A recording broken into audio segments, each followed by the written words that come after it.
بسم اللہ الرحمن الرحیم.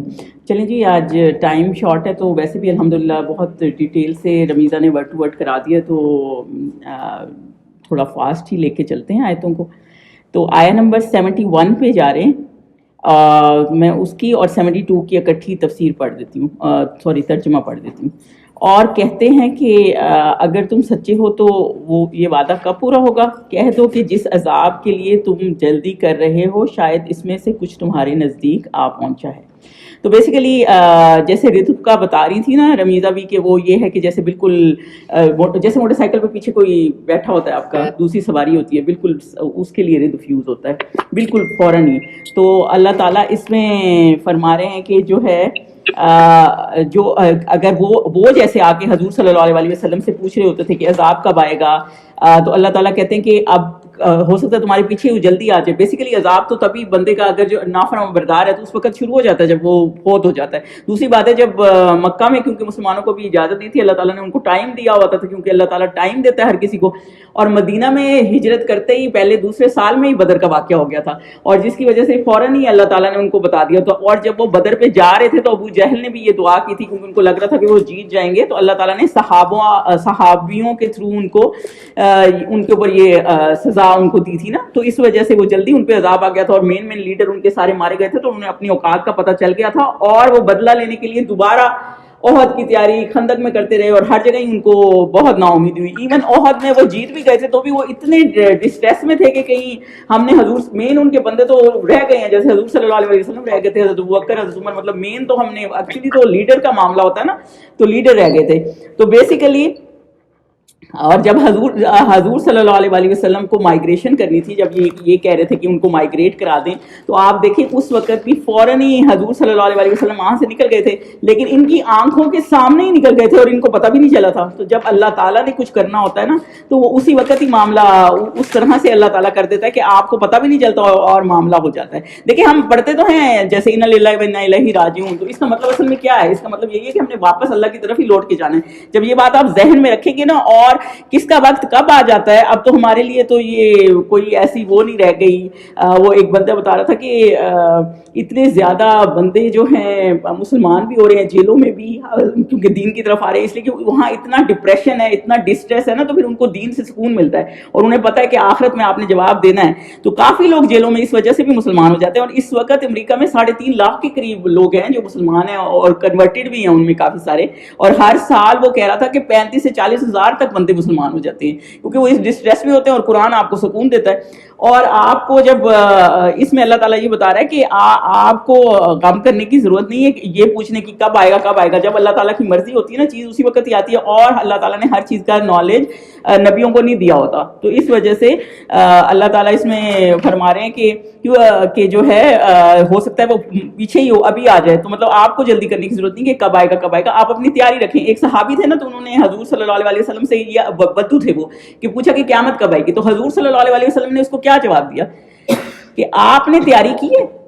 تو انہوں نے کہا کہ نہیں، میں اللہ اور اللہ کے رسول سے محبت کرتا ہوں. تو حضور صلی اللہ علیہ وسلم نے کہا کہ جو جس سے محبت کرتا ہے نا وہ اس کے ساتھ ہوگا. تو چلیں وہ تو صحابی تھے نا.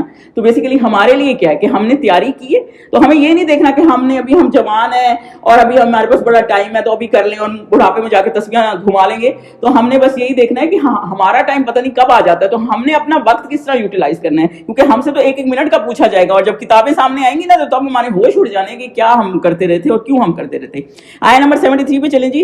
اور تمہارا پروردگار تو لوگوں پر فضل کرنے والا ہے، لیکن ان میں سے اکثر شکر نہیں کرتے. اللہ تعالیٰ جو ہے نا وہ آپ پہ اتنا فضل کرتا ہے. اللہ تعالیٰ کیا فضل کرتا ہے کہ اللہ تعالیٰ قدرت رکھتا ہے، لیکن اللہ تعالیٰ آپ کو پکڑتا نہیں. یہ اللہ تعالیٰ کا فضل ہی ہے. ورنہ ہمارے سامنے، مجھے یاد ہے میرے بھائی کی امی بہت بڑی قیمتی گھڑی لے آئی سعودی عرب سے، پرانے زمانے کی بات ہے، 82-84 کی بات ہے، اور اس نے کسی دوست کو پکڑا دیا اور امی کو جھوٹ بول دیا کہ گھر میں کہیں گھومو گی. امی نے تو لائن لگوا دی سارے نوکروں کی کہ بھائی جی کس نے اٹھا لیے، کیونکہ وہ ظاہر ہے اس نے جو یہ کہہ دیا کہ گھر میں کسی نے اٹھا لیے، تو امی کے اتنے نوکر تھے، میں نے سوچا نہیں میں سے کسی نے اٹھا لیے. تو میرا جو چھوٹا بھائی تھا نا اس نے آگے کہا امی میں نے تو یہ گھڑی اس کے دوست کے ہاتھ میں دیکھی ہے, مطلب آپ نے ان کی پریڈ کرا دی. مطلب ہمیں یہ نہیں ہوتا کہ ہم تھوڑا سا بھی وہ کر جائیں کہ ہمیں ہوتا ہے فوراً اس نے کر دیا ہوگا اس نے کر دیا ہوگا, لیکن اللہ تعالیٰ کو پتا بھی ہے, اللہ تعالیٰ ہر چیز جانتا بھی ہے, لیکن وہ قدرت بھی رکھتا ہے. پھر بھی اللہ کا صبر آپ دیکھیں, اللہ تعالیٰ ہر کسی کو مہلت دیتا ہے, اللہ کبھی وہ نہیں جلدی نہیں کرتا, اور ہماری فضول چیزوں کو بھی برداشت کرتا ہے. آپ سوچیں جب ہم قرآن میں نہیں آئے تھے کتنی غلطیاں کرتے تھے زندگی میں. کچھ چیزیں تو کافی صحیح ہوئی ہیں, وہ ٹھیک بات ہے کہ ہم بالکل صحیح نہیں ہوئے, لیکن کافی ہم اپنے آپ کو کافی چیزوں سے روک بھی لیتے ہیں. تو دیکھیں پھر ہمیں کتنی سمجھ آئی, اور ہم کتنی غلطیاں کرتے, اگر اسٹل انہیں غلطیوں میں پڑھتے رہتے تو کتنی مصیبت پڑ جاتی.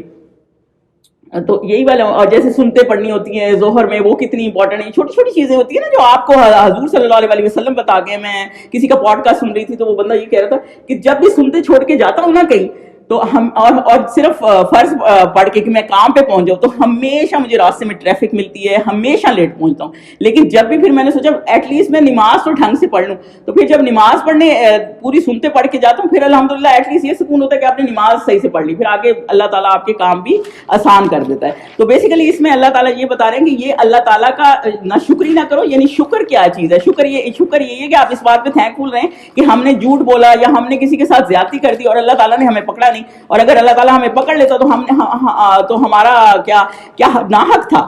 بالکل حق والی بات ہی. اور اللہ تعالیٰ اتنا مہربان ہے. آپ کو بتاؤں ایک دفعہ حضرت ابراہیم تھے, تو وہ یہ تھا کہ ان کے بارے میں مشہور ہے, یہ کتابوں میں ہے, اس کی کوئی حدیث نہیں ہے لیکن کتابوں میں ہے کہ وہ مشہور ہے کہ بغیر وہ کسی مہمان کے نا کھانا نہیں کھاتے تھے. تو ایک دفعہ راستے میں ایک بوڑھا آدمی جا رہا تھا, انہیں نظر آ گیا, انہیں پکڑ لیا, بٹھا لیا کہ چلو جی کھانا کھاؤ. اس نے جب بسم اللہ نہیں پڑھا نا تو انہوں نے کہا کیا تم مسلمان نہیں ہو؟ اس نے کہا نہیں میں تو مسلمان نہیں ہوں. تو انہوں نے کہا جاؤ میں تو تمہارے ساتھ کھانا ہی نہیں کھاتا. تو اللہ تعالیٰ نے حضرت ابراہیم کو کیا کہا کہ میں اس بندے کو 72 ایئرس سے کھلا رہا ہوں, بھلے یہ کتنی 72 ایئرس سے یہ کسی اور کی شرک کر رہا ہوگا, کسی اور کو وہ کر رہا ہو, اور اللہ تعالیٰ دے رہا ہے, اور آپ کو ایک ذرا سی بات پہ یہ ہوا تو اپنے کام میں کھانے نہیں دیتا. مطلب اللہ تعالیٰ اتنا مہربان ہے, کتنی عرصہ وہ غلطیاں کر رہا تھا. تو بیسیکلی یہی بات ہے کہ اللہ تعالیٰ کا فضل ہے, یہ اس بات پہ اللہ تعالیٰ کا شکر ادا کرنا چاہیے, نہ کہ یہ کہ قیامت کب آئے گی, بلکہ اللہ کا شکر ادا کرنا چاہیے کہ اللہ تعالیٰ نے ہمیں کتنا سیو کیا ہوا ہے. آیت نمبر 74 پہ چلیں. اور جو باتیں ان کے سینوں میں پوشیدہ ہوتی ہیں اور جو کام وہ ظاہر کرتے ہیں تمہارا پروردگار ان کو جانتا ہے, اور آسمان اور زمین میں کوئی چیز پوشیدہ چیز نہیں ہے مگر کتاب روشن میں لکھی ہوئی ہے. اللہ تعالیٰ ہر وہ چیز جانتا ہے جو آپ کے دل میں, آپ کے سینوں میں ہے. غیب کیا چیز ہے؟ غیب کا علم نا بہت ضروری ہے. دیکھیں وہ سارا کچھ جو یقین کا اینڈ پہ بتا رہی تھی نا رمیزہ, وہ یہی چیز ہے. کیونکہ فیتھ جو ہے نا وہ بلائنڈ فیتھ, کچھ چیزوں پہ آپ کو بلائنڈ فیتھ کرنا پڑتا ہے. ہر چیز پہ آپ اتنی مین میخ میں جائیں گے نا آپ پہنچ نہیں پائیں گے, کیونکہ اللہ تعالیٰ نے آپ کو اتنی حکمت ہی نہیں دی, اتنا علم ہی نہیں دیا کہ آپ اس کو جان پائیں یا اس کے برابر چل سکے. ہم لوگ دھوکہ کھاتے ہیں لیکن اللہ دھوکہ نہیں کھاتا. اللہ تعالیٰ ہر چیز کو جانتا ہے. سورہ لقمان میں ہے نا کہ اللہ تعالیٰ ذرا ذرا سی چیز کو بھی جانتا ہے, جو پتھر میں کالے پتھر پہ کالی ایک حدیث پاک ہے, یہ چونٹی چل رہی ہے نا, اس کا بھی اللہ تعالیٰ کو پتا ہے کہ وہ کیا کری. ہر چیز اللہ تعالیٰ جانتا ہے. غار ثور میں جب حضور صلی اللہ علیہ وسلم گئے تھے, سوچیں وہ اس بندہ بالکل حضرت ابوبکر کیوں اتنے پریشان ہو گئے تھے. اس کا قرآن میں ذکر ہے وہ اتنے پریشان ہو گئے کیونکہ وہ بندہ بالکل ذرا نیچے دیکھتا تو اسے یہ دونوں نظر آ جاتے. عام بندے ہوتے تو ان کا یقین ایسا ہوتا ہے ہائے ہم پکڑے گئے, لیکن وہ حضور صلی اللہ علیہ وسلم تھے نا, تو انہوں نے کہا ہمیں تیسرا اللہ تعالیٰ ہے. ہمیں جب اللہ تعالیٰ نے کوئی چیز بچانی ہوتی ہے نا, اور اللہ تعالیٰ یہ غائب کو جانتا ہے. اور بالکل ایسے ہی ہے جیسے یہ اس میں یہ ہے نا آیا نمبر 75 میں جی کہ غائبہ تا مربوطہ ہے نا, تو اس کا یہی مطلب ہے کہ اللہ تعالیٰ ہر ہڈن چیز کو, ایون جس کے بارے میں آپ سوچتے بھی نہیں ہے کہ یہ اللہ تعالیٰ کو پتہ بھی چلے گا, اور وہ چیز بھی اللہ تعالیٰ کو پتہ ہے. تو ہمیں اس بات پہ یقین رکھنا ہے کہ اللہ تعالیٰ ہر چیز جانتا ہے, اللہ تعالیٰ ہر چیز کا مانگنے والا ہے. ایک بہت بڑے اسکالر تھے وہ ہشام بن مالک, تو ان کا شام کی اسکالر نہیں تھے, وہ خلیفہ تھے یا کنگ تھے شام کے, ہشام بن مالک. اور اسکالر جو تھے نا وہ سالم بن عبداللہ تھے. تو وہ کعبہ کے اندر بیٹھے تھے اور ان کو پتا تھا یہ بہت بڑے اسکالر ہیں, تو وہ ان کو دیکھا انہوں نے کعبہ میں. وہ کعبہ میں آیا تو اس نے ہشام نے ان کو کعبہ میں دیکھا, تو انہوں نے ان کو کہا کہ آپ کو کیا چاہیے, میں مطلب اتنی آپ دعائیں مانگ رہے ہیں وہ کر کے, تو آپ کو کیا چاہیے مجھے بتائیں. تو انہوں نے کہا میں کعبہ کے اندر ہی بات نہیں کرتا, باہر کروں گا. تو وہ باہر ویٹ کرنے چلا گیا نا, وہ باہر کھڑا ہو گیا, وہ کنگ تھا وہ باہر کھڑا ہو گیا. تو اس نے جب یہ باہر نکلے نا سالم, تو اس نے کہا بتائیں آپ کو کیا چاہیے. اس نے کہا میں اللہ کے گھر میں ہوں, ساری دنیا اللہ کی بنائی ہوئی ہے اور ساری دنیا کو وہ مالک ہے, میں نے اس سے دنیا نہیں مانگی. اور تم سے دنیا مانگ لوں, تم تو صرف دنیا ہی دے سکتے ہو نا. تو یہی والی بات ہے کہ اس زمانے میں لوگوں کا یہ کانسیپٹ ہے کہ ہر چیز کا کرنے والا اللہ ہی ہے, اور اللہ ہی ہر چیز کا جاننے والا ہے. تو اس لیے ہم نے جو مانگنا ہے, جو کرنا ہے, جو ہمارا توکل ہے, وہ سب اللہ تعالیٰ کے اوپر ہی ہونا چاہیے. آگے چلیں. اور غائب کی کنجیاں صرف اللہ تعالیٰ کے پاس ہے, ہمیں کوئی فائدہ نقصان کوئی انسان نہیں دے سکتا. جو ہم لوگوں کے پیچھے پڑے رہتے ہیں نا, وہ اس کا کوئی وہ نہیں. اور کتاب کا جو یہاں ذکر ہے کتاب مبین میں, یعنی ہماری جو ذرا ذرا سی چیز ہے نا وہ بھی اس کے اوپر لکھی ہوئی ہے. اسی لیے جب کتابیں اگلے آخرت کے وقت آئیں گی نا آپ کے ہاتھ میں, تو ایسی ایسی چیزیں بھی لکھی ہوئی ہوں گی, آپ کہیں گے یہ تو یہ بھی ہم نے کیا تھا, یہ بھی ہم نے کیا تھا. آپ خود حیران ہو جائیں گے, کیونکہ آپ نوٹس نہیں کرتے. اللہ تعالیٰ نے اسی لیے آپ کے اوپر یہ فرشتے بٹھائے ہوئے ہیں. اللہ کو کوئی ضرورت نہیں ہے, اللہ کو صرف اس لیے کہ کچھ لوگ قیامت کے دن بھی اللہ کے ساتھ بحث کر رہے ہوں گے کہ ہم نے یہ نہیں کیا. اور اللہ تعالیٰ نے اسی لیے فرشتے بنائے ہوئے ہیں تاکہ ہر چیز ریٹرن میں آئے گی نا. انسان تو اسی طرح کا ہے نا, تھوڑ دل ہے, تو آپ کو خود ہی پتہ چل جائے گا کہ آپ نے کتنا اپنے ساتھ کیا, اور آپ خود دیکھیں گے کہ اللہ نے آپ کے ساتھ انصاف کیا ہے کہ نہیں. پھر آپ یہ نہیں کہہ پائیں گے کہ ہمارے ساتھ یہ ہو گیا اور وہ ہو گیا. تو ہر چیز جو ہے اللہ تعالیٰ نے ریٹن فارم میں لوح محفوظ میں بھی محفوظ کی ہوئی ہے. آیت نمبر 76 پہ چلیں جی. بے شک یہ قرآن بنی اسرائیل کے سامنے اکثر باتیں جن میں وہ اختلاف کرتے ہیں بیان کر دیتا ہے. اس میں جو اوور آل تو اس آیت میں یہی ہے کہ جو بنی اسرائیل کی جو کتابیں ہیں کیونکہ انہوں نے چینج کر دی, اور کئی چیزوں میں ان کا تفرقہ ہے. ان کو آپ خود بھی پوچھے تو وہ ایک ان کا کیتھولک کچھ کہہ رہا ہوتا ہے, ایک کچھ کہہ رہا ہوتا ہے. تو وہ لیکن قرآن ان چیز کو آپ کو کلیئر کر دیتا ہے. جیسے حضرت موسیٰ کی سٹوری ہے, حضرت نوح علیہ السلام کی, ان کی سٹوری کچھ اور ہوتی ہے. قرآن آپ کو کلیئر کر دیتا ہے کہ نہیں ایسا ہوا تھا. تو یہ اللہ تعالیٰ یہ کہہ رہا ہے کہ کیونکہ بنی اسرائیل کے عالموں میں بھی اختلاف ہے, تو اللہ تعالیٰ نے, کیونکہ کوئی کہتے ہیں حضرت عیسیٰ جو ہیں کرسچن کیا کہتے ہیں ان کے بیٹے ہیں, اور جو یہودی ہیں وہ بہت ہی غلط بات کرتے ہیں حضرت مریم کے اوپر, تو وہ الزام لگاتے بائی دا وے, تو وہ نعوذ باللہ. تو مطلب یہ والے معاملے نا, تو قرآن نے فیصلہ کیا کر دیا ہے, قرآن نے فیصلہ کر دیا کہ وہ اللہ کے بندے ہیں. تو یہی والا مسئلہ ہے. دیکھیں میں ایک امام سراج ہے نا ان کا سن رہی تھی, اور یہ حدیث پاک ہے نا کہ جیسے ہم نے بھی بنی اسرائیل کے پیچھے چلنا ہے, چاہے وہ ہول میں جا رہے ہوں بالکل ویسے حضور صلی اللہ علیہ وسلم کی امت ایسی, مفہوم بتا رہی ہوں. تو وہ بتا رہے تھے کہ میں کہیں جی عید کی نماز پڑھانے گیا ادھر امریکہ میں ہی کہیں. تو جب عید کی نماز کتنے بجے ہوتی ہے, 8:30-9 بجے. تو اس نے کہا کہ جو امام تھے انہوں نے اعلان کیا کہ جی آج امام سراج آپ کو عید کی نماز پڑھائیں گے. تو جس نے فجر کی نماز نہیں پڑھی نا, تو وہ پہلے فجر کی نماز پڑھ لے, پھر ہم عید کی نماز شروع کریں گے. تو کہتے ہیں میری بیگ تھی لوگوں کی طرف, تو میں نے نہیں دیکھا. میں نے کہا میں جی کیا ضرورت ہے دیکھنے کی, کس نے فجر نہیں پڑھی نا, مجھے کیا ضرورت ہے. لیکن پیچھے اتنا شور تھا تو مجھے دیکھنا ہی پڑا کہ اتنے لوگ ہیں کیا. دیکھو تو 50-60% لوگ جو ہے نا وہ پیچھے کھڑے ہوں جنہوں نے فجر نہیں پڑھی ہوئی تھی. تو بالکل ایسے ہی معاملہ ہے. آپ دیکھیں کرسچنز بھی پورے اپنے مذہب پہ عمل نہیں نہ کرتے. نماز آپ نے پڑھی نہیں ہے, عید کی نماز بہرحال فرض نہیں ہے, واجب ضرور ہے لیکن فرض نہیں ہے. آپ نماز کو اتنی امپورٹنٹ دیں کہ وہ تو فرائض تو پہلے آتے ہیں نا. تو دیکھیں ہمارا یہ حال ہے, پوری طرح عمل نہیں کرنا ہر چیز پہ. وہ یہ بتا رہے تھے کہ 64% فرانس میں نا رومن جو ہے نا وہ کیتھولک ہے. ان میں سے جو عمل کرتے ہیں نا اس کرسچینٹی میں, جو پریکٹس کرتے ہیں, وہ صرف 4.5 ہیں. دیکھیں وہ بھی ان کے اوپر صرف, ہمارا بھی یہی حال ہے, ہمارا بھی جو عمل کرنے والے وہ کتنے کم لوگ ہیں. تو بیسیکلی یہ وہ بتا رہے تھے کہ یہ حالات ہیں کہ ہمارا اتنا برا حال ہے کہ ہمارے بندے وہ نماز میں, ہر چیز میں, دین میں. ابھی میرے میاں کے آفس میں کوئی بندہ آیا تو میرے میاں نے کہا کہ مسلم ٹرکش تھا شاید. تو اس نے کہا ایک تو وہ نام اس طرح ہوتے ہیں نا تو آپ کو لگتا ہے کہ مسلم ہے. تو اس نے کہا سم ٹائمز, مطلب یہ ایک فریز چل پڑی کہ سم ٹائمز مسلم ہوں سم ٹائمز مسلم نہیں ہوں. جب آپ نے اللہ تعالیٰ کا بات ماننی ہوتی ہے نا, تو اگر آپ جس ٹائم مسلم نہیں تھے اس ٹائم آپ مر گئے تو پھر کیا ہوگا. آپ خود سوچیں. ایک بندہ جو ہے نا وہ کہتا تھا میں نے میوزک چھوڑی اسی وجہ سے کہ میرے دوست ڈاکٹر ہیں اور وہ کہتے ہیں کہ میں جب آتے ہیں وہ ایکسیڈنٹ ہوا ہوتا ہے کسی کا تو ان کی زبان پہ گانے ہی ہوتے ہیں. تو مجھے یہ مطلب ایک وہ حلال حرام تو ایک سیپریٹ ڈیبیٹ ہے نا. تو اس کو یہ تھا کہ میں اس طرح مرنا نہیں چاہتا کہ میرے زبان پہ گانے ہی گانے. ظاہر سی بات ہے آپ وہی سنتے سنتے ڈائی کریں گے تو آپ کی زبان میں تو وہی ہوگا جو لاسٹ ہوا ہے. دیکھیں آپ کا جب اللہ تعالیٰ کے پاس ایک حدیث وہ بیان کر رہے تھے کہ جب ان کے اللہ تعالیٰ کے پاس کتابیں جاتی ہیں نا تو پھر اللہ تعالیٰ ایک پہلا دیکھتا ہے, بگننگ اچھا ہے اور اینڈ دیکھتا ہے. درمیان میں اللہ تعالیٰ وہ نہیں کرتا تو پھر اللہ معاف کر دیتا ہے آپ کو, لیکن اینڈ بھی اس کا اچھا ہوتا ہے. آپ یہ نہ سوچیں پھر آپ درمیان میں کرنے کی کیا ضرورت ہے, جب بڑھاپے میں مریں گے. پہلے تو آپ کو پتہ نہیں آپ بڑھاپے میں مریں گے کہ نہیں. دوسری بات یہ ہے کہ جب اینڈ آپ کا اچھا تبھی ہوگا جب آپ کا درمیان بھی اچھا ہوگا. ایسے کسی کا اینڈ اچھا نہیں ہوتا. جیسے آپ زندگی گزارتے ہیں نا ویسے ہی آپ کو اللہ تعالیٰ پھر ویسے ہی چھوڑ دیتا ہے کہ جیسے آپ ہیں. تو بیسیکلی اللہ تعالیٰ یہ کہہ رہا ہے کہ وہ اختلاف کرتے تھے اور اس بات پہ لڑتے تھے, اور قرآن نے اس چیز کو سرٹیفائڈ کر دیا. اب ہمیں کوئی چیز لینی ہوتی ہے نا تو ہم کہتے ہیں قرآن میں ہے کہ نہیں. تو وہ یہی بات ہے کہ اللہ تعالیٰ یہ بتا رہے ہیں کہ قرآن نے سرٹیفائی کر دیا ہے جو ان میں اختلاف تھے ان کتابوں میں.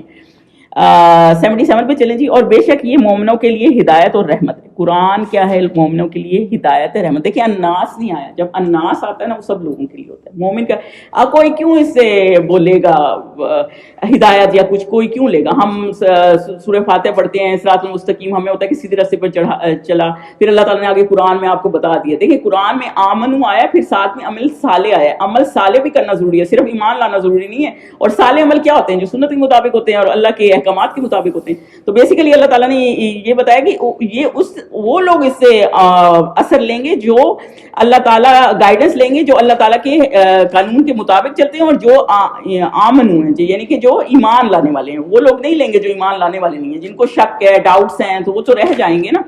دیکھیں حدیث پاک کیا ہے؟ حدیث پاک یہ ہے کہ دل جو ہے نا وہ 4 قسم کے ہوتے ہیں. پہلا دل جو ہوتا ہے نا وہ صاف دل ہوتا ہے، وہ جو مومن کا دل ہوتا ہے. وہ تو جیسے مطلب آپ نے اللہ تعالیٰ کا حکم آیا، حدیث ہوئی تو ویسے چل پڑا. دوسرا دل کیا ہوتا ہے؟ ایک یشاوا والا دل ہوتا ہے، جس میں غلاف پڑا ہوتا ہے، جو بالکل کافر کا دل ہے. مطلب وہ تو سمجھتا ہی نہیں، آپ اس کو قرآن کیا کچھ بھی سنا لیں، وہ ہر چیز میں کیڑے نکالے گا. تیسرے دل وہ ہوتے ہیں جو الٹے دل ہوتے ہیں، اور وہ دل ہوتے ہیں جو منافق کے دل ہوتے ہیں، کہتے کچھ ہے کرتے کچھ ہیں. اور چوتھے مکسڈ والے دل ہوتے ہیں. اور وہ کس طرح کے دل ہوتے ہیں؟ یعنی کبھی ایمان ہے اور کبھی نفاق ہے. تو یہی والی بات ہے کہ ہمیں خود بھی پتہ نہیں ہوتا کہ کب ہمارے اندر نفاق ہے، جو مطلب ہم منافقت کر رہے ہیں، کچھ کسی کو کچھ کہہ رہے ہیں اور ہیں کچھ. تو یہی والی بات ہے کہ اللہ تعالیٰ جو ہے نا جب آپ قرآن سے ہدایت لیتے ہیں، آپ خود سوچیں 20واں سپارے میں ہم آ گئے ہیں تو کتنی احکامات ہیں. اپنے آپ کو دیکھیں، ہم نے کتنی احکامات کو فالو کیا اور کتنی کراس کر دی ہیں. جب سود کی آیتیں آئی تھی تو کیا ہم نے سود چھوڑا ہے؟ پھر کیا ہم نے قرآن میں سمجھنے کے بعد سود میں چیزیں لی ہیں کہ نہیں لی؟ تو ہم نے نہیں لینی. تو وہ یہی والا مسئلہ ہے نا. اگر اسٹل آپ اسی پہ ہیں تو پھر وہی آپ کے مکس دل نہیں ہے، کبھی آپ ایمان پہ ہیں اور کبھی نہیں ہیں. تو وہ یہ چیز اللہ تعالیٰ کو منظور نہیں ہے. اللہ تعالیٰ کو یہ کہ جب ایمان پہ آؤ تو پھر پوری طرح اس میں داخل ہو. 78 پہ چلیں. اور تمہارا پروردگار قیامت کے روز ان میں اپنے حکم سے فیصلہ کر دے گا، اور وہ غالب اور علم والا ہے. تو بیسیکلی جب قیامت آئے گی تو حق اور باطل کا فیصلہ ہو جائے گا، کیونکہ اللہ تعالیٰ عزیز ہے، یعنی قدرت رکھتا ہے، چاہے تو ابھی فیصلہ کر دے، چاہے تو جب چاہے کر دے. اور علیم ہے، اس چیز کا نالج رکھتا ہے کہ کب آپ نے اللہ تعالیٰ نے ججمنٹ سنانی ہے اور کب اس کو امپلیمنٹ کرنا ہے. اللہ تعالیٰ کو اس چیز کی ضرورت نہیں کہ لوگ اس پہ پریشر بار بار کہہ رہے ہیں کہ کب آئے گی کب آئے گی. تو بیسیکلی یہ اللہ تعالیٰ یہ بتا رہے ہیں کہ لوگ حضور صلی اللہ علیہ وسلم کو موک کرتے تھے کہ قیامت کب آئے گی، ہم نے یہ بھی کر دیا تو بھی کچھ نہیں ہوا. تو بیسیکلی اللہ تعالیٰ یہ بتا رہے ہیں کہ جب قیامت آئے گی اور جب فیصلہ کرنا ہوگا تو وہ اللہ تعالیٰ کا ہی، کہ کوئی نالج ہے اس چیز کا، کسی کو اس چیز کا نالج نہیں ہے. تو خدا پر بھروسہ رکھو، تم تو حق سری پر ہو. تو اللہ تعالیٰ حضور صلی اللہ علیہ وسلم کو کیا فرما رہے ہیں کہ آپ اللہ تعالیٰ پر بھروسہ رکھیں، کیونکہ آپ حق پر ہیں. جو بندہ بھی حق پر ہوتا ہے نا وہ اللہ پر ہمیشہ بھروسہ رکھتا ہے، کیونکہ اس کو پتا ہوتا ہے کہ یہ کام اللہ نے کرنا ہے. آج اگر ہماری حالات خراب ہیں یا کچھ ہیں تو بہتر ہو جائیں گے، کیونکہ اللہ تعالیٰ نے بہتر کرنے ہیں اور ہم نے اس میں صرف کوشش کرنی ہے. ہم اگر کوشش نہیں کریں گے تو ہم رہ جائیں گے. تو یہی اللہ تعالیٰ کہہ رہے ہیں کہ آپ اگر حق پہ ہوں تو پھر یہ نہیں کہ آپ، کیونکہ ساری دنیا الٹی چل رہی ہے تو ہم الٹے چلنے لگ جائیں. تو اللہ تعالیٰ نے مہلت دی ہوئی ہے، ہم نے الٹا نہیں چلنا. کئی عالم تھے، کتنا عرصہ وہ جیلوں میں چلے جاتے تھے، کتنا عرصہ جیلوں میں گزار کے آتے تھے، لیکن وہ کیونکہ وہ وہاں کے جو کنگ ہوتے تھے وہ کہتے تھے ہمارے مطابق آپ جو ہیں فیصلہ دے دیں، لیکن وہ نہیں دیتے تھے کیونکہ ان کو پتا تھا نا کہ حق ایک دن آ ہی جانا ہے. حضرت یوسف علیہ السلام کا کیا تھا؟ ان کو پتا تھا کہ وہ حق پہ ہیں، بھلے جیل میں ڈالتے ہیں تو ڈال دیں. تو یہ بات ہے کبھی آپ کو سیکریفائس دینا پڑتا ہے. میں عمران خان کی ڈیبیٹ سن رہی تھی تو وہ کیا کہہ رہا تھا؟ وہ کہہ رہا تھا ہمیں حضور صلی اللہ علیہ وسلم کی زندگی فالو کرنی ہے. کیوں؟ کیونکہ حضور صلی اللہ علیہ وسلم کی زندگی آپ جب دیکھیں گے نا تو وہ ایزی نہیں تھی، فل آف چیلنجز تھی، فل آف چیلنجز. آپ اللہ یہ دیکھیں، جب سیرہ پڑھتے ہیں نا آپ دیکھتے ہیں آپ یہ زندگی نہیں گزار سکتے. مطلب وہ تو ایز اے نبی اللہ کی مدد بھی اتنی آئی تھی، اس کے باوجود آپ یہ زندگی نہیں گزار سکتے. اتنی ان کی ٹف لائی تھی جس کی کوئی انتہا نہیں. تو اس لیے اگر آپ کو زندگی میں مشکلیں آ رہی ہیں نا تو آپ اس کو اللہ تعالیٰ کی طرف سے امتحان سمجھیں اور یہ سوچیں کہ یہ ہمارے نبیوں نے، ہمارے جو صحابی ہیں انہوں نے اتنی قربانیاں دی ہیں، تب جا کے یہ مسلمان اتنے زیادہ ہوئے اور اتنے پھیلے. اور ہم نے دین کا کیا حال کر دیا کہ کبھی کوئی آج مسلمان بچی ہیں تو ان کو کوئی دین کی سمجھ نہیں ہے، ہر وہ کام کرتی ہیں جو غیر مسلم کر رہے ہوتے ہیں، بس ان کے جیسا بننا ہے. ہم نے ان کے جیسا نہیں بننا، ان کو اپنے جیسا بنانا ہے. ہمارا یہ مسئلہ ہے.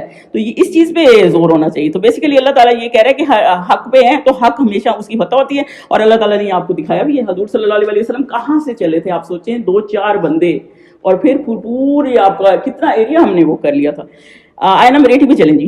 کچھ شک نہیں کہ تم مردوں کو بات نہیں سنا سکتے. تو یہ اللہ تعالیٰ ان کو ڈھارس کے لیے کہہ رہے ہیں کہ مردوں کو بات سنا سکتے ہیں آپ؟ ایک بندہ مر چکا ہے وہ سنے گا، اس کو سنانے کا کیا فائدہ ہے؟ بتائیں، یہ بھینس کے آگے بین بجانے والی بات ہے. سنے گا وہ؟ اور نہ بہروں کو جب کہ وہ پیٹ پھیر لیتے ہیں. یعنی کہ جب حضور صلی اللہ علیہ وسلم بات کرتے تھے، حضرت نوح علیہ السلام کا بھی یہی مسئلہ تھا کہ وہ کانوں میں ہاتھ ڈال دیتے تھے. حضور صلی اللہ علیہ وسلم کا بھی یہی کرتے تھے کہ وہ جب کرتے تھے تو دوسری کہانیاں سنانے بیٹھ جاتے تھے لوگ کہ ہم جو ہے نا یہ کہانیاں زیادہ انٹرسٹنگ ہے یہ سنیں, جبکہ حضور صلی اللہ علیہ وسلم کی کہانی تو نہیں تھی, تو ان کی تو ایکچوئل وہ تھی نا. تو آپ کچھ بھی سنا رہے ہوتے ہیں پیٹھ موڑ کے بیٹھ جاتے ہیں. تو آپ خود سوچیں ہمارا کیا حال ہے, ہمارا خود بھی یہی حال ہے. ہمیں پتا ہوتا ہے یہاں یہ بات کرنی ہے, یہاں یہ بات نہیں کرنی, یہ مائنڈ کر جائے گا, یہ مائنڈ نہیں کرے گا. اگر کسی کو آپ نے صحیح بات سمجھانی بھی ہے تو آپ لاجک سے دیں. لوگ پھر بھی اعتراض کر رہے ہوتے ہیں کہ جی نہیں ایسا ہے ویسا ہے. آپ نے پڑھا ہے قرآن, آپ نے سمجھا ہے اس کو, آپ نے اگر سمجھا نہیں, آپ کے پاس لاجک نہیں, تو پھر آپ کو بحث کرنی بنتی نہیں. تو اس لیے بیسیکلی یہ کہ اللہ تعالیٰ کہہ رہے ہیں کہ یہ بالکل ایسے لوگ ہیں جو بحث کرتے ہیں اور بات کو سمجھنا نہیں چاہتے. ان کو ایسے ہی ہے جیسے مردوں کو آپ بات کر رہے ہو جن کا کوئی وہ نہیں, اور بالکل بہرے ہیں اور منہ پھیر لیتے ہیں, یعنی کہ وہ سننا ہی نہیں چاہتے. تو ان کا آپ کیا کر سکتے ہیں, ایک بندہ انٹرسٹڈ ہی نہیں ہے اس کا آپ کیا کر سکتے ہیں. دیکھیں آپ ذاکر نائک کا دیکھتے ہیں نا, تو ان میں اتنے بندے آ کے بیٹھتے ہیں, ان میں ہندو بھی بہت سارے ہیں, کافر بھی بہت سارے, کیونکہ اللہ تعالیٰ نے فطرت میں ڈالی ہے. وہ بھی میں حیران ہو جاتی ہوں, ایسے ایسے سوال کر رہے ہوتے ہیں کیونکہ وہ سوال کرتے ہیں, سننا چاہتے ہیں کہ کیوں ایسے اسلام میں اور کیوں ہم ایسے نہیں ہیں. تو وہ سننا چاہتے ہیں, کئی کنورٹ بھی ہو جاتے ہیں, کہیں کو سمجھ نہیں آتی. وہ تو ایک الگ چیز ہے نا کہ ہدایت تو اللہ دینے والا ہے, لیکن یہ کہ جو الحمدللہ اللہ تعالیٰ ان لوگوں کو ہمت دے جو سنتے ہیں اور سمجھتے ہیں, یہ بھی اللہ تعالیٰ کی بہت بڑی تو رحمت ہے لوگوں کے اوپر. تو آگے چلیں جی, آیت نمبر 81 پہ. اور نہ اندھوں کو گمراہی سے رستہ دکھا سکتے ہیں. یعنی اندھے یہ اس طرح کے اندھے ہیں جو جن کے دل اندھے ہیں, مطلب جن کو ہدایت آپ جتنا سنا دیں وہ پھر وہیں کے وہیں بیٹھے ہوتے ہیں. تم ان ہی کو سنا سکتے ہو جو ہماری آیتوں پر ایمان لاتے ہیں اور وہ فرما بردار ہو جاتے ہیں. آپ انہیں کو سنا سکتے ہیں جن پہ اثر ہوتا ہے. آپ میں نعمان علی خان کی زندگی کا سن رہی تھی, اور اب سنیں آپ اس کی زبانی. نعمان علی خان کا کیا معاملہ تھا, جب وہ ہائی اسکول میں آیا تو اس کے کچھ دوست ایسے تھے, تو وہ کہتا ہے ایک دن میں نے رات کو خواب میں دیکھا. خواب میں کیا دیکھا, قبر ہے, قبر میں اس کا مفہوم سنا رہی ہوں, خواب غلط نہیں سناتے, جو مجھے صحیح سے یاد ہے بس اتنا ہی بتاؤں گی, اور مجھے یاد ہے لیکن مجھے تک کنفرم نہیں. بہرحال وہ خواب اس کا یہی تھا کہ سائڈوں سے آگ نکل رہی ہے, میری قبر ہے, اس کی قبر ہے, اور منہ اس کا کسی جانور کی شکل کا ہے, اور وہ میرے آگ نکل رہی ہے, اور مجھے کہا جا رہا ہے کہ اس لیے کہ تم نماز نہیں پڑھتے. وہ نماز نہیں پڑھتا تھا. صبح اٹھا تو وہ کہتا ہے مجھے ایون میں 8ویں تک سعودیہ میں رہا ہے, اور پھر ایک پاکستانی فیملی کا بچہ ہے, پھر پاکستان میں بھی پلا بڑا ہے, صرف ہائی اسکول اس نے یہاں سے کیا. اور وہ کہتے ہیں کیونکہ اتنا عرصہ پھر 2-4 سال جو امریکہ میں ابھی آئے ہوئے ہوں گے تو نماز نہیں پڑھی تھی, تو مجھے نماز ہی یاد نہیں تھی. تو میں جو جیسے بھی مجھے یاد تھی تو میں نماز پڑھتا گیا. اور سب سے پہلے اس نے کیا کیا, کہتے میں نے جو ہے سب سے پہلے میں نے دوست اپنے چھوڑے, اور میرے دوست مجھے کہے تمہیں کیا مسئلہ ہے, کیونکہ وہ اچھے لوگ تھے لیکن وہ اس ٹریک پہ نہیں تھے. اور وہ یہ کہتے ہیں, میں کولمبیا یونیورسٹی نیو یارک میں تھا نا, تو ان کے ایم ایس اے میں گیا, تو میں نے دیکھا کہ وہ فنڈ ریزنگ کر رہے ہیں. تو میں نے سوچا کہ یہ تو مطلب میرے جتنے بچے ہیں اور 18-19 سال کے, اور اتنا ماشاءاللہ نیکی کا کام کرے, تو یہ کہاں سے آیا. تو مجھے میرا ایک دوست نا مسجد لے گیا. اچھا مسجد میں رمضان میں مجھے بڑے اچھا لگا اس کا. رمضان میں نا 2 طرح کی تراویحیں ہوتی تھیں. ایک تراویحیں تو ریگولر تراویحیں ہوتی تھیں جو لوگ پڑھتے ہیں اور نکل جاتے ہیں. ایک تراویحیں ہوتی تھی 4 تراویحیں ہوتی تھی, پھر ان کا پوری ٹرانسلیشن ہوتی تھی, ان 4 جتنا انہوں نے سپارہ پڑھایا. پھر 4 تراویحیں ہوتی تھی, پھر ان کی پوری تفسیر ہوتی تھی. پھر اس طرح اس نے 20 تراویحیں پہلی دفعہ پڑھی. لیکن کہتا ہے جو بندہ تفسیر بتا رہا تھا نا, وہ ایسے تھا جیسے وہ خود بیچ میں سے نکل گیا ہے اور اللہ میرے سے باتیں کر رہا ہے ڈائریکٹ. مطلب وہ اس طرح قرآن آپ کے دل کے اندر ڈال رہا تھا. کچھ لوگوں کے کلام میں بہت اثر ہوتا ہے, آپ بھی اتنا لیکچر سنتے ہیں آپ کو اندازہ ہی ہوگا. وہ کہتے ہیں اس طرح میرے اندر جا رہا تھا, میں حیران ہو رہا تھا کہ جیسے مجھے تو اللہ کا اس طرح کسی نے تعارف نہیں کرایا, مجھے تو ہر کسی نے یہ بتایا کہ یہ کر لو گے یہ ہو جائے گا, وہ کر لو گے وہ ہو جائے گا. مجھے تو کبھی اللہ نے یہ, آپ خود انصاف کریں, آپ کے ساتھ کوئی ایک دفعہ اچھا کرے گا تو آپ کہیں گے اس کے بدلے میں ہم اچھا کر دیتے, بس اتنا ہی ہے نا. کوئی آپ کو ایک دفعہ بلاتا ہے, آپ بلا لیتے, دوبارہ اس نے بلایا نہیں ہوتا, آپ کہتے ہیں بلاتے ہی نہیں ہیں. یہی والا مسئلہ ہے نا. تو یہ اچھا کرتے, اللہ کیا کرتا ہے, آپ ایک اچھا کرتے ہیں, اللہ آپ کو 10 سے 700 کے درمیان نیکیاں لکھ دیتا ہے. بتائیں یہ کتنا اللہ تعالیٰ کا مرسی فیئرنیس ہے, یہ ایکسٹرا مرسینس ہے, اتنی زیادہ مرسی اللہ تعالیٰ کی. تو وہ کہتا ہے کہ میں نے جب یہ دیکھا نا کہ وہ اس طرح اللہ میرے سے بات کرے, مجھے تو اس طرح اللہ کا کسی نے تعارف نہیں کرایا. اس طرح اس نے قرآن سننا شروع کیا, اور جس پہ اس نے اس کو کہا کہ عربی پڑھو, اور جو پھر آگے اس کا جرنی آپ کے سامنے. تو یہی والی بات ہے نا کہ جب آپ سننا چاہتے ہیں اور اس میں آنا چاہتے ہیں, اللہ کے فرما بردار ہو جاتے ہیں. ورنہ جب اندھوں کو, جن کو کوئی نہیں پرواہ نہیں, کتنا کچھ ہوتا رہتا ہے دنیا میں, کوئی آپ کو سمجھاتا رہتا ہے, اپنے بچے ان کو سمجھاتے رہتے ہیں, جن کو نہیں سننا ہوتا نہیں سن سکتے, نہیں سنتے, وہ نہیں سننا چاہتے. تو یہی والا مسئلہ ہے. آیت نمبر 82 پہ چلیں جی. اور جب ان کے بارے میں عذاب کا وعدہ پورا ہوگا تو ہم ان کے لیے زمین میں سے ایک جانور نکالیں گے جو ان سے بیان کر دے گا, اس لیے کہ لوگ ہماری آیتوں پر ایمان نہیں لاتے. تو بیسیکلی اب یہاں چلتے ہیں جی. یہ ایک ایسی وہ ہے قیامت کی نا ایک حدیث پاک ہے, قیامت آنے سے پہلے نا 10 چیزیں آئیں گی. ٹھیک ہے, یہ حدیث کے مطابق آپ کو بتا رہی ہوں. پہلا دجال ہے، پھر عیسیٰ ہے، یاجوج ماجوج ہے، اس کے بعد لینڈ سلائڈ ہے. لینڈ سلائڈ کیا ہے؟ وہ ایسٹ کی ہے ایک، ویسٹ کی دو، اور چھٹی جو ہے عربین پیننسولا کی. لینڈ سلائڈ مطلب سمجھے ایک تو یہ نا جیسے زمین میں دھنس جاتی ہے، ایسے ہول سا بن جاتا ہے، اس سے بھی کئی ہاتھ زیادہ قیامت کی نشانی ہے. کس طرح ہوگا؟ اس کے بعد سن جو ہے وہ ویسٹ سے نکلے گا، یہ ساتواں بتا رہی ہوں. آٹھواں جو ہے نا اس کے بعد بیسٹ آئے گا. حدیث پاک ہے ان دونوں میں سے ایک پہلے آئے گا، بعد میں آئے گا. ہو سکتا ہے بیسٹ پہلے آ جائے، ہو سکتا ہے سن ویسٹ سے پہلے نکلے. اور اس کے بعد وہ اسموک آئے گی، اور اسموک وہ ایسی اس طرح کی ہوگی، اگر تو آپ بلیور ہیں تو آپ انہیل کریں گے تو آپ تو صرف سنفل سے کریں گے، تھوڑا سا آپ کو نزلہ زکام سا ہو گیا سمجھ لیں.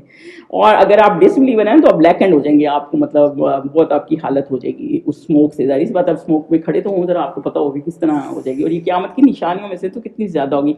اس کے بعد جو ہے نا وہ آگ ایسی ہوگی جو ہر بندے کو، جو ہارنز بجیں گے نا تو پھر آگ سب بندے کو گھیر کے لے جائے گی. اور جہاں وہ بندے رکیں گے رات کو ریسٹ کریں گے تو وہ آگ وہاں رک جائے گی، اور جیسے ہی آپ اٹھیں گے وہ آپ کو ساتھ لے کے جائے گی. تو پھر اب آپ کے ذہن میں آئے گا تو پھر بندہ ایک جائے ہی نا، وہ کہ چلو ہم تو رک جاتے ہیں باقیوں کو لے جائے نہیں. اور جو پیچھے رہ جائے گا نا جب آگ چلے گی تو اس کو کھا جائے گی، تو اس لیے وہ پیچھے بھی نہیں رہ سکتا. تو یہ میں آپ کو یہ بتانا چاہتی ہوں. تو بیسیکلی یہ تو چیز ہوگی کہ یہ دابا. اب بتائیں میں آپ کو بتاتی ہوں یہ دابا کیا چیز ہے.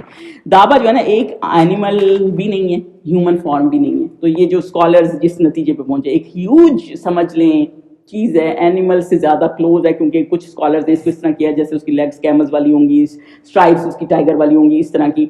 اور وہ اتنا بڑا ہوگا جیسے کہ ماؤنٹین جتنا، اور اس نے اسٹک پکڑی ہوئی ہوگی حضرت موسیٰ کی. اور جب وہ آئے گا نا تو وہ جب کعبہ میں پہنچے گا نا تو وہ رکن یمینی اور کچھ کا ہے حجر اسود کے درمیان، کچھ کا ہے رکن یمینی اور مقام ابراہیم کے درمیان ہوگا، اور مٹی جھاڑتا وہ آئے گا. وہ تو لوگ حرم میں پہنچے گا تو لوگ ادھر ادھر ہو جائیں گے کہ یار یہ کیا چیز آ گئی اتنی بڑی. ظاہر سی بات ہے اٹس ناٹ نارمل. یہ تب ہے جب بالکل ایمان اینڈ پہ اٹھ گیا ہوگا، حضرت عیسیٰ بھی چلے جا چکے ہوں گے. تو پھر اللہ تعالیٰ ایک آخری موقع دے گا لوگوں کو کہ وہ سمجھائے لوگوں کو. تو جب جو بلیورز ہوں گے وہ تو ادھر ادھر ہو جائیں گے، جو نان بلیور ہوں گے ادھر ادھر ہو جائیں گے. جو بلیورز ہوں گے نا تو وہ وہاں ہوں گے نا تو وہ ان کے چہرے تو نور سے روشن کر دے گا. اب یہ پتہ نہیں لکڑی سے یا کس طرح وہ ان کو روشن کرے گا، بہرحال ان کے چہرے روشن ہو جائیں گے جب وہ آئے گا. اور جو نان بلیورز ہوں گے نا ان کے چہروں کے نوز پہ ایک مارک لگا دے گا. یہ حدیث کے مطابق بتا رہی ہوں آپ کو. اتنا زیادہ وہ کلیئر ہوگا کہ اس وقت کے بعد ہر کسی کو پتا ہوگا یہ کافر ہے یہ مسلمان ہے. یہ جیسے ابھی آپ کو پتہ نہیں ہوتا نا کہ کون کافر ہے کون مسلمان ہے، مکس چل رہے ہوتے ہیں کئی دفعہ. تو ہر کسی کے بعد جو ہے نا وہ اس طرح ہوگا. دیکھیں یہ ایک یقین کی بات ہے. اور جو لوگ یہ کہتے ہیں نا کہ ہم یہ خیال ہے ہم نہیں مانتے، یہ اللہ تعالیٰ نے جب قرآن میں کوئی چیز دے دی ہوتی ہے نا آپ نے اس کے حساب سے ہی چلنا ہوتا ہے، اور وہ ایسے ہی ہوگا. اور آپ نے دیکھی کتنی چیزیں اب تو سائنس بھی پروو کر رہی ہوتی ہے. سائنس کی ہمیں تو سائنس کی ضرورت نہیں ہے کہ سائنس کیا پروو کری کیا نہیں پروو کری، لیکن بہرحال اللہ تعالیٰ نے اس میں یہ سائنس دی ہے کہ یہ وہ جانور آئے گا اور وہ اس طرح لوگوں کو پھر آخر میں بتائے گا کہ جو مسلمان لوگ ہوں گے ان کو اپریشیٹ کر کے جائے گا، اور جو نان مسلم ہوں گے نا وہ ان کا پتہ لگ جائے گا کہ یہ وہ لوگ ہیں جو نان مسلم ہیں. تو یہ اللہ تعالیٰ کی آخری نشانیوں میں سے آئے گا. اور اس لیے کہ لوگ ہماری آیتوں پر ایمان نہیں لاتے تھے. یہ اس وقت ہوگا جب لوگ بالکل ہی دوبارہ حضرت عیسیٰ جب چلے جائیں گے نا پھر اس کے بعد بالکل ہی لوگ جو ہے نا کعبہ بھی ڈسٹرائے ہو جائے گا. اور آپ سوچیے کعبہ کیسے ڈسٹرائے ہو جائے گا؟ کعبہ اس لیے ڈسٹرائے ہو جائے گا، آپ کوئی کعبہ کو ہاتھ لگائے تو یہاں پہ کتنے مسلمان کھڑے ہو جائیں گے. لیکن اس وقت یہ ہو جائے گا لوگوں کو اتنی سینس ہی نہیں ہوگی، کعبہ کی اہمیت کی اتنی وہ ہی نہیں ہوگی. جب آپ کو اتنی اہمیت نہیں ہوتی نا، اب جیسے انڈیا میں کتنی مسجدیں گر رہی ہیں لیکن آپ کو اتنا وہ نہیں ہے کہ خیر ہے، جیسے اب آپ اس کو لیتے ہیں نا تو کعبہ کو بھی آپ لوگ ایسے لینے شروع ہو جائیں گے. تو اس وجہ سے جب ان کو اتنی سینس ہی نہیں ہوگی دین کی نا تو پھر اللہ تعالیٰ یہ آخری نشانی بھیجے گا، اور اس وقت کوئی ایمان لائے گا تو لائے گا. اس کے بعد اس کے جانے کے بعد کسی کی توبہ قبول نہیں ہوگی. تو یہ لاسٹ جو وہ چیزیں ہیں نا یہ اللہ تعالیٰ نے اس میں بتائی ہیں. تو بیسیکلی اللہ تعالیٰ اس میں آپ کو یہ بتا رہا ہے، ہمیں یہ بتا رہا ہے کہ اللہ تعالیٰ نے ہر موقع پہ میریکل بھیجے ہیں، ہر موقع پہ وہ بھیجے ہیں، لیکن لوگ جو ہیں وہ اس کو ڈینائی کرتے ہیں. دیکھیں اتھینٹسٹی جو ہے نا وہ جیسے حدیثوں کی بھی ہوتی ہے. کئی لوگ کہتے ہیں ہم حدیث کو نہیں مانتے. دیکھیں اتھینٹسٹی حدیث کی گولڈن چین کیوں کہتے ہیں، آپ کیسے اس کو سمجھتے ہیں؟ آپ اس طرح سمجھتے ہیں حضرت زبیر بن عوام تھے نا، ان کے دو بیٹے تھے، ایک عبداللہ بن زبیر تھے، ایک عروہ بن زبیر تھے. جو عروہ بن زبیر تھے نا وہ صحابی نہیں تھے. کیوں؟ کیونکہ وہ پیدا اس وقت ہوئے جب حضور صلی اللہ علیہ وسلم فوت ہو چکے تھے. وہ یہ بی بی اسما کے بیٹے ہیں، حضرت ابو بکر کی بیٹی کے. یہ جاتے تھے عروہ جو جاتے تھے بی بی عائشہ کے پاس حدیث سیکھتے تھے، ان کے بیٹے حشام تھے. اب آپ کو بتا رہی ہوں گولڈن چین کا، یہ نالج کا مسئلہ ہے. یہ جو اللہ تعالیٰ نے کہا ہے نا کہ یہ لوگ ہدایت نہیں لیتے، تو یہ ہدایت اور وہ علم لینے والی بات ہے نا. جب آپ عروہ جاتے تھے وہاں سے سیکھتے تھے، اپنے بیٹے اپنے باپ سے سیکھتے تھے، حشام جو تھے. اور حضرت وہ جو حشام تھے ان کے اسٹوڈنٹ کون تھے؟ امام مالک. جو امام مالک کی ہم پڑھتے ہیں کہ ان کا ریفرنس ہے، اس کو گولڈن چین کہتے ہیں، جو ہمیں پتہ ہی نہیں ہے. کیونکہ ہمیں ہوتا ہے یہ اتھینٹک ہے، یہ ضعیف ہے. ابھی میں پچھلے دنوں کچھ حدیث پڑھی تھی، میں نے کہا یا تو یہ تو ہم کرتے رہے ہیں، اور اچھا یہ حدیث ہی اتھینٹک نہیں ہے. تو اب مجھے اس کا پتہ لگ رہا ہے، کیونکہ ہم اتنے لیٹ ہیں نا ہر چیز میں. تو اب آپ اللہ تعالیٰ نے ابھی بھی ہمیں موقع دے دیا ہے، مطلب اٹس نیور ٹو لیٹ. جب بھی آپ کا اینڈ بہتر ہو جائے گا نا تو الحمدللہ سمجھے سب بہتر ہو جائے گا. تو اللہ تعالیٰ نے یہ بہتر ہمیں موقع دے دیا، اس لیے ہمیں چاہیے کہ ہم اس کتاب کو ایز اے سمپل وہ نہ لیں، اس کو ایز اے ہدایت کی کتاب لیں، اس سے گائیڈنس بھی لیں اور اللہ کی رحمت بھی ہمارے اوپر نازل ہو. چلیں جی، یہ آج کا انشاءاللہ لیکچر ہے. پھر ہم اگلی دفعہ انشاءاللہ کوشش کریں گے کہ یہ سورت کو ختم کر دیں. الحمدللہ کوئی کویسچن ہے تو بتائیں. سبحانک اللہم و بحمدک، اشہد ان لا الہ الا انت، استغفرک و اتوب الیک.